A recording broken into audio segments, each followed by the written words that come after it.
Good morning বন্ধুরা। সকাল সকাল ঘুম থেকে উঠে মেয়েকে পাঠিয়ে দিলাম স্কুলে, আর মেয়েকে স্কুলে পাঠিয়ে এখন যাচ্ছি হচ্ছে বাজারে।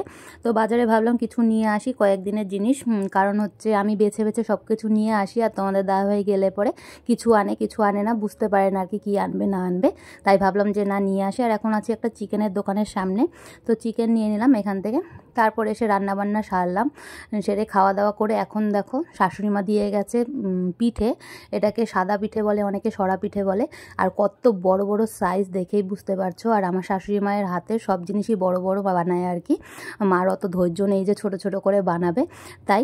আর এদিকে দেখো আমি চা নিয়ে বসে গেছি পিঠে খাওয়ার জন্য। আর তোমাদের দাদাভাই খাচ্ছে গুড় দিয়ে, ওর আবার চা দিয়ে পিঠে খায় না, ভালোবাসে না। আমার খুবই ভালো লাগে চা দিয়ে যে কোনো পিঠে। তারপর চলে আসলাম সন্ধ্যেবেলায় বাড়িতে, আর এখানে এসেছিলো ভূতু, আর আমার মেয়েও এসেছিলো এখানে আজকে। বাবা সকালবেলা ফোন করে বলল যে মেয়েকে পাঠিয়ে দিতে, আর ওর ভূতুও আসবে আর কি। বাবা গিয়ে নিয়ে এসছে। তো দুই বোনে মিলে আজকে ভালোই অত্যাচার করলো দিদু আর দাদুকে। আমি এখন সন্ধ্যাবেলায় চলে আসলাম মেয়েকে নিতে, মেয়ের টিউশন আছে, তো এখান থেকে মেয়েকে টিউশনে দেব। তার আগে যাব হচ্ছে একটু জুতোর দোকানে, মেয়ের জন্য একজোড়া জুতো নিতে হবে। চলে আসলাম দেখো জুতোর দোকানে। এই জুতোটাই পছন্দ করেছি, যেটা মেয়ের পায়ে পরা। তো এটা সাইজে ঠিক হচ্ছিল না, বললো যে কালকে দেবে, তাই আজকে পছন্দ করে রেখে গেলাম, কালকে ওর বাবা এসে নিয়ে যাবে। তো চলো আজকের ভিডিও এতটুকুই, দেখা হচ্ছে কালকে নতুন একটি ভিডিওর সাথে। ততক্ষণ যেন টাটা, গুড নাইট।